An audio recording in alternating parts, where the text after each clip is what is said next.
Hola a todos, soy vuestro amigo, el Anticristo, Dorian y es un gusto estar aquí de nuevo. Hoy les traigo un nuevo vídeo, en esta ocasión, volveré a hablarles sobre mi personaje favorito, el Joker o Guasón o Comodino como ustedes mejor lo conozcan. Voy a hablarles sobre el Joker de Heath Ledger, más en específico, sobre una pequeña teoría que he formulado después de años de investigar sobre el universo del Batman de Nolan y esta versión del Joker. Esta película está básicamente tatuada en mi mente. Ahora sí, sin más que decir, que disfruten del vídeo.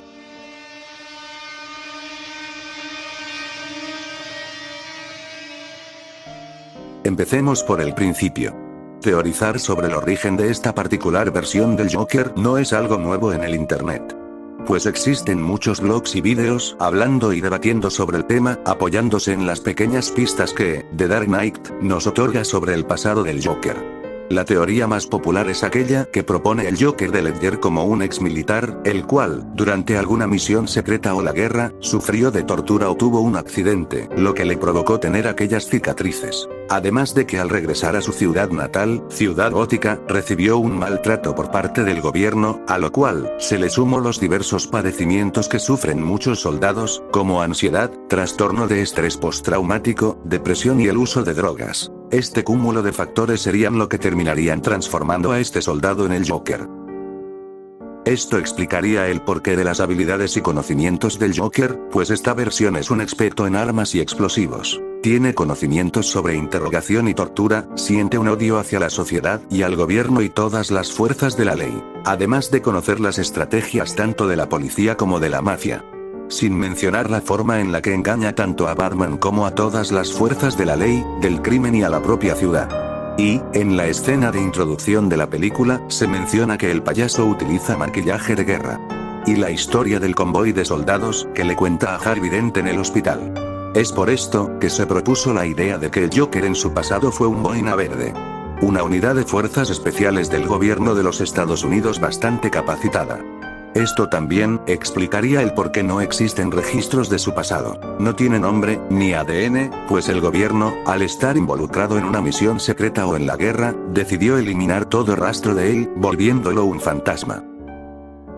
Todas estas pequeñas pistas son las que refuerzan la teoría. Sus menciones a la hipocresía y la doble moral de la sociedad también son un punto importante. En series como The Punisher, también se critica este aspecto de la sociedad de Estados Unidos.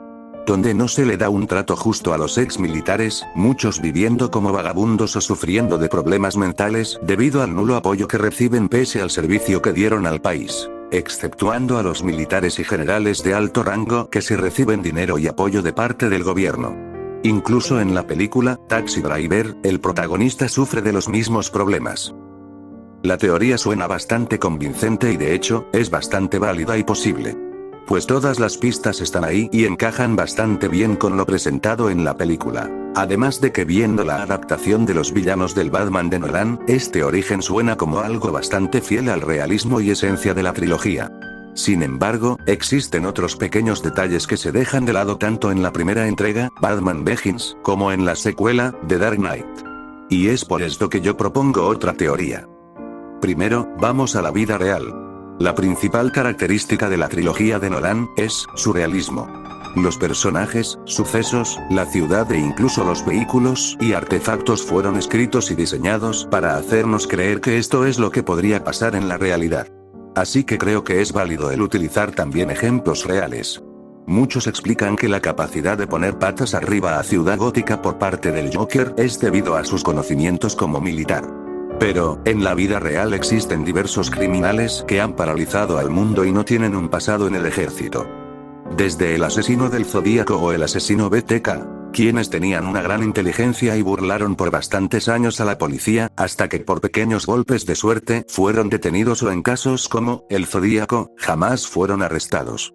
Tenemos otros casos como Ted Bundy o Edmund Kemper, como ejemplos de gran intelecto a la hora de cometer crímenes. Sujetos como Jeffrey Dahmer o el monstruo de Toluca, demuestran que se pueden cometer grandes crímenes sin necesidad de un gran intelecto y aún así, burlar a la policía. Incluso podríamos explicar su nivel de manipulación y gran forma de engañar a Batman o a la policía con Charles Manson, el cual tampoco fue un militar, y aún así tenía una gran capacidad de manipulación y de engaño.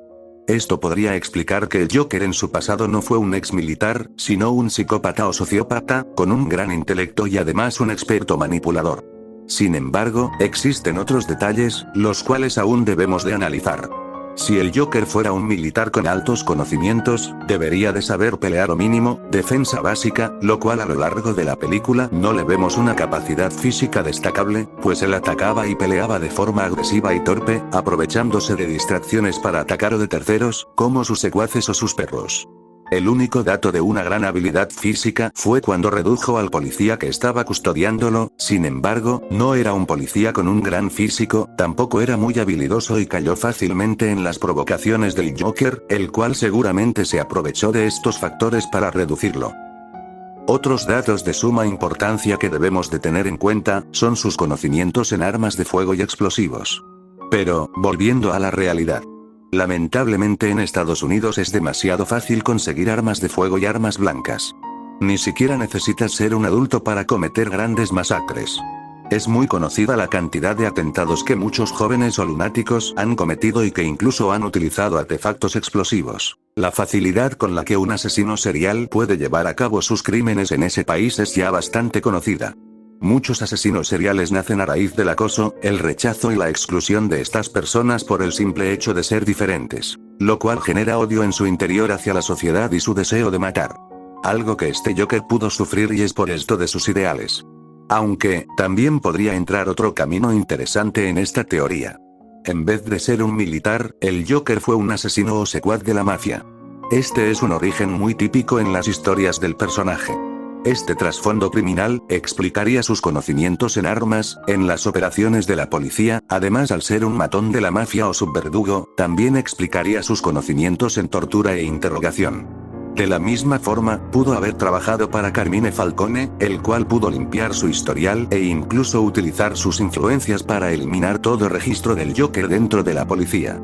Y aquí es donde se pone interesante. Toda teoría en base al personaje se olvida de algo muy importante.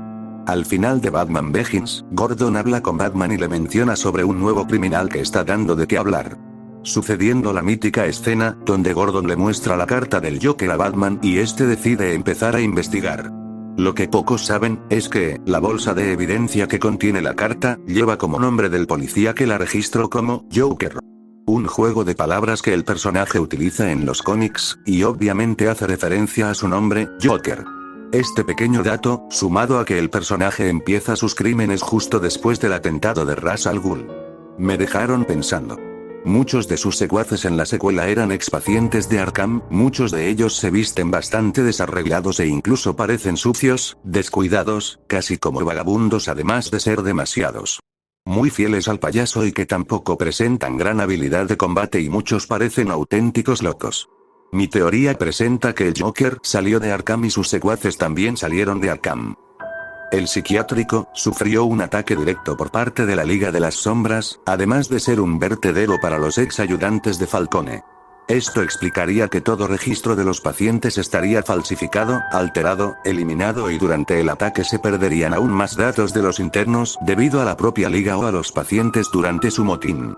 Muchos al igual que el propio Joker, presentan diversos tics o manías, lo que podría explicarse como una consecuencia directa del gas del miedo del espantapájaros, el cual además de experimentar, se encargaba de volver auténticamente locos a los internos, para que no puedan ser interrogados o investigados por la policía, limpiando los cabos sueltos, para no asesinarlos y así no levantar sospechas, y mantener limpio a Falcone sin llamar la atención.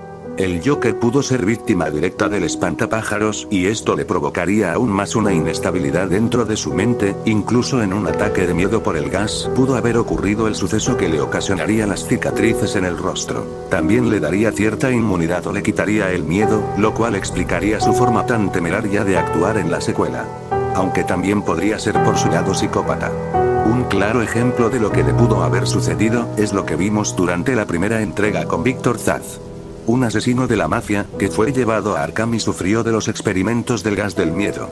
Aunque también pudo haber sido un asesino serial detenido por la policía e internado en Arkham donde de igual forma, sufrió el mismo destino a manos del espantapájaros.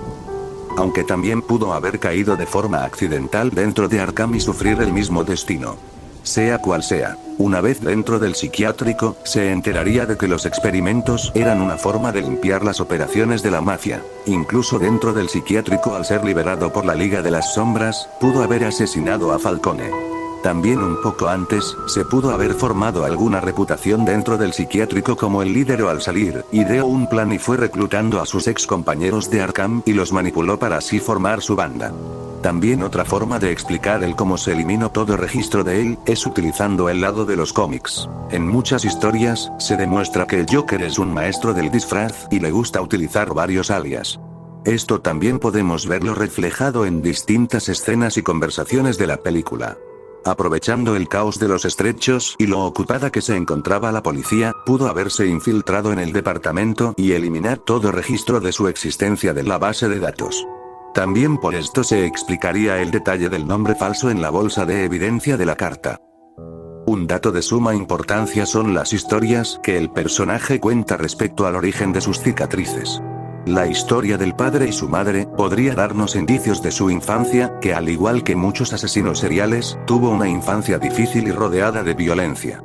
Tomando también la historia de su esposa contada a Rachel, la cual explicaría que, al igual que en la broma asesina, pudo ser que el catalizador del personaje para convertirse en el Joker fuera la pérdida de su esposa. El gas del miedo pudo haber jugado un papel importante a la hora de darle el nombre del Joker, pues similar a varias historias de origen del espantapájaros, Jonathan Crane decide llamarse así por su miedo a los espantapájaros. El Joker ya tenía principios de psicópata debido a su infancia difícil, de igual forma sabemos que salió de Arkham y la nula ayuda por parte del gobierno de Ciudad Gótica hacia los pobres, el dominio total de la mafia y la corrupción de la policía, también son puntos clave en su transformación. Ahora, una vez con todos los datos sobre la mesa explicados, y todas las posibles rutas y los sucesos ya expuestos y presentados durante las películas, les voy a narrar mi teoría del origen del Joker de Heath Ledger, a la cual la nombraré como Bad Joke.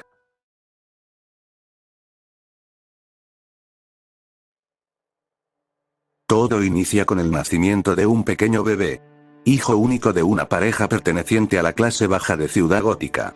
Aquel niño creció rodeado de pobreza y violencia, pues su padre era un alcohólico que golpeaba e insultaba a él y a su madre.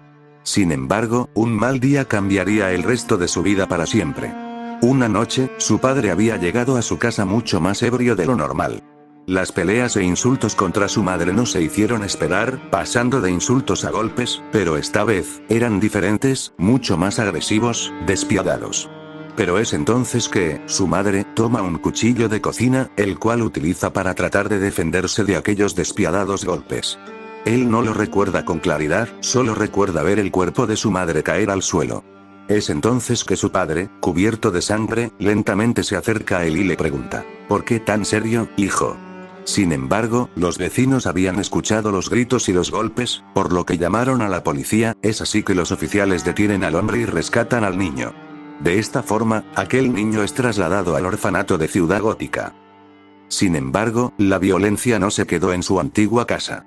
Los insultos y los golpes aún lo seguían, pero ahora, representados por los demás niños del orfanato. Ellos lo insultaban y molestaban, debido a su personalidad tímida y extraña, el niño tenía diferentes tics que también lo hacían la burla de los demás. Aunque no todo fue tan malo, pues durante su estancia, conoció a otra niña que también era una solitaria en el orfanato y ambos formaron una íntima amistad. Una vez cumplió la mayoría de edad, aquel niño que ahora era un hombre, abandonó el orfanato junto a aquella niña, que ahora era su novia. Ambos se casaron y empezaron a vivir juntos, el trabajo era una basura, y la paga era igual de mala, pero les daba lo suficiente para poder sobrevivir.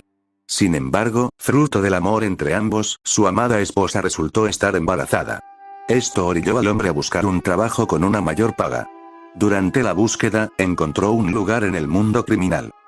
Era un trabajo sencillo. Él, junto a otros dos sujetos, tendrían que robar diferentes establecimientos, algunos bancos pequeños y robar cajas fuertes. Trabajo y dinero fácil. Robos menores y al ser únicamente 3 personas, la paga era muy buena. Sin embargo, planearon un robo aún más grande, robar mercancía de drogas que había llegado a los muelles de la ciudad. Parecía una tarea difícil, pero la cantidad de dinero y el valor de la mercancía eran demasiado buenos, por lo que decidieron arriesgarse y cometer el robo. Una vez ahí, todo sale mal, pues son superados en número por los encargados de vigilar la mercancía, asesinando a sus dos compañeros. Es entonces que él, como único superviviente, es atrapado por el detective Arnold Flash, policía corrupto, el cual trabaja para el propietario de aquel cargamento, Carmine Falcón. Tras semejante acción, el líder criminal ordena cobrar venganza, tomando la vida de su esposa frente a sus ojos, cortando su cara y desfigurándola por completo, todo esto, a manos de su asesino personal, Víctor Zaz. El romano había demostrado quién manda en la ciudad, por lo que le ordena al detective mandar a aquel criminal insignificante con el doctor para que tenga un nuevo conejillo de indias para hacer sus experimentos, por lo que es trasladado al asilo de Arkham. El hombre llega a Arkham, donde es recibido por el doctor Jonathan Crane. Crane había descubierto hace un tiempo una extraña flor alucinógena, perteneciente a Asia, y él logró crear a raíz de dicha planta, una toxina alucinógena la cual provocaba ver al que la consumiera su mayor miedo. Era un descubrimiento reciente, pero sus primeros experimentos con los lunáticos del asilo habían tenido excelentes resultados, por lo que no dudó en utilizar al recién llegado para probar una dosis en él. Es así que su primera noche en Arkham, aquel ladrón fue víctima del gas del miedo. Encerrado en su habitación acolchada, el nuevo paciente empezó a sufrir los efectos de la droga, volvía a escuchar las burlas y las risas de aquellos niños del orfanato. Podía ver a su esposa, siendo desfigurada una y otra vez, escuchando sus gritos y, podía ver payasos rodeándolo y riéndose de él, su mayor miedo, aquel que creyó había dejado en su infancia regresó, la coulrofobia, el miedo a los payasos. El cadáver de su esposa se unía a las burlas y las carcajadas de los niños y a los payasos, pero empezó a escuchar una risa en particular. Aquella voz fue silenciando a las demás, es entonces que, de entre las sombras, sale una figura oscura, era su padre. Él se acercó y le dijo, ¿por qué tan serio, hijo? Es ahí que su padre se abalanza sobre él, su esposa, los niños y los payasos también, todos como perros hambrientos empiezan a arrancar su piel, empiezan a abrir su boca, mientras repiten una y otra vez, ¿por qué tan serio? Voy a ponerle una sonrisa a esa boca. Es entonces que aquellos gritos de dolor que poco a poco se convertían en carcajadas infernales se apoderaron de todo el asilo. Las risas alteraron a todos los demás pacientes, los cuales se orinaban encima y lloraban, gritaban y suplicaban que se callaran aquellas risas, pensaban que el mismísimo diablo había aparecido en el psiquiátrico. En todo Arkham se escuchaban aquellas risas del infierno, aquellos lamentos que alertaron a la seguridad, los cuales entraron al cuarto de aquel paciente y lo descubrieron arrancándose él mismo la piel de sus mejillas, cortando su cara mientras reía y lloraba de dolor. El paciente fue anestesiado y tratado en el área médica del psiquiátrico. Pese a sus heridas fatales y su estado crítico, el sujeto logró sobrevivir. Aquellos resultados le fascinaron al Dr. Crane, por lo que él seguiría probando su toxina en otros pacientes. Mientras tanto, aquel hombre que ríe, fue mandado a una celda alejada, olvidado como un juguete viejo. Parecía que sería su fin, estuvo tanto tiempo encerrado que perdió la noción del tiempo, hasta que una noche todo volvió a cambiar. La Liga de las Sombras estaba cometiendo un atentado en la ciudad, asaltando el asilo y liberando a todos los pacientes. Es entonces que el hombre volvió a ser libre y se unió al caos.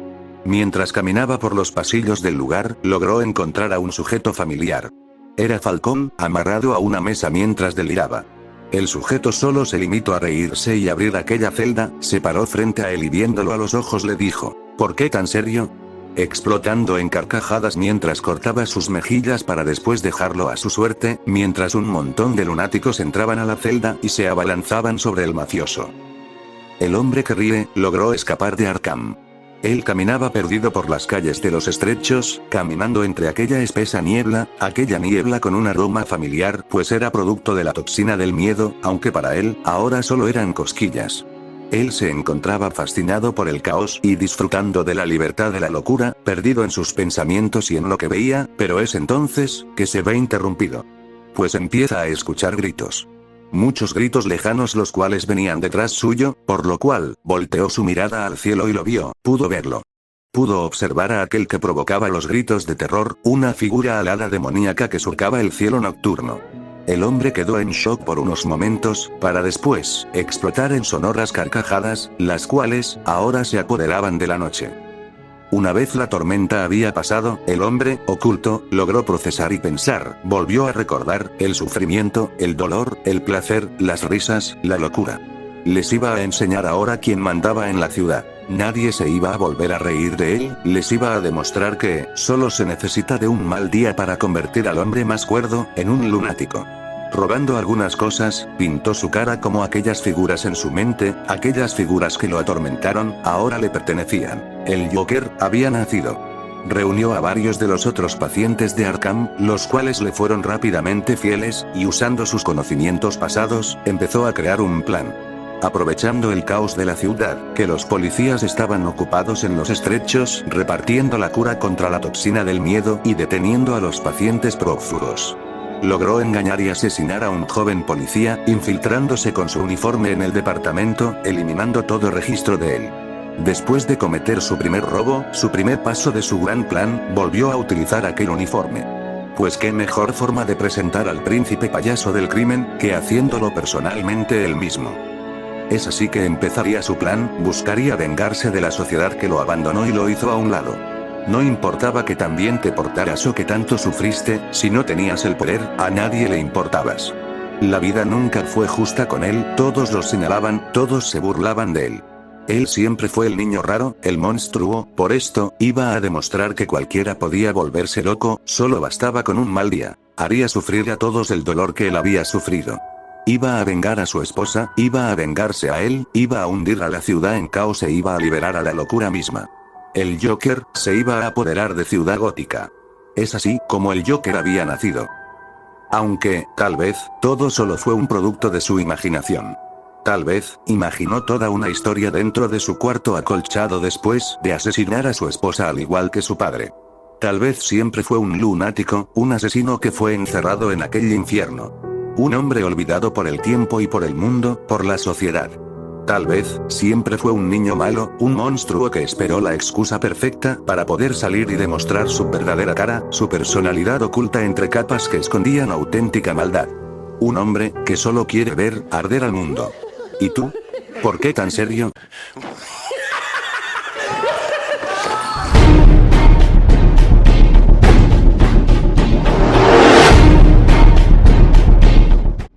Damas y caballeros, esta fue mi teoría del origen del Joker de Heath Ledger. Esta versión del Joker es mi favorita, crecí con ella y básicamente, fue la que me inspiró a la actuación, me adentró junto a la trilogía de Spider-Man y los X-Men al mundo de los superhéroes y los cómics. Incluso me sembró el deseo de tener el cabello largo.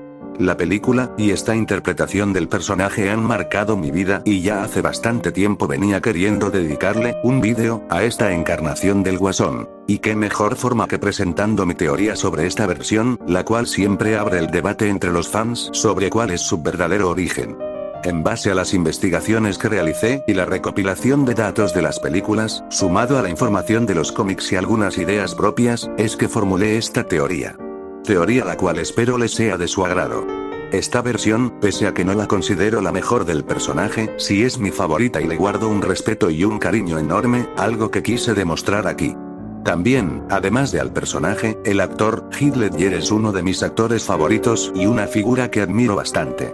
Muchas gracias por ver el vídeo, todo es bienvenido en la caja de comentarios, los estaré leyendo. Un gusto y sin más que decir, que pasen un buen día, tarde o noche sea cual sea la hora en la que estén viendo este vídeo. Y no lo olviden, así es la vida.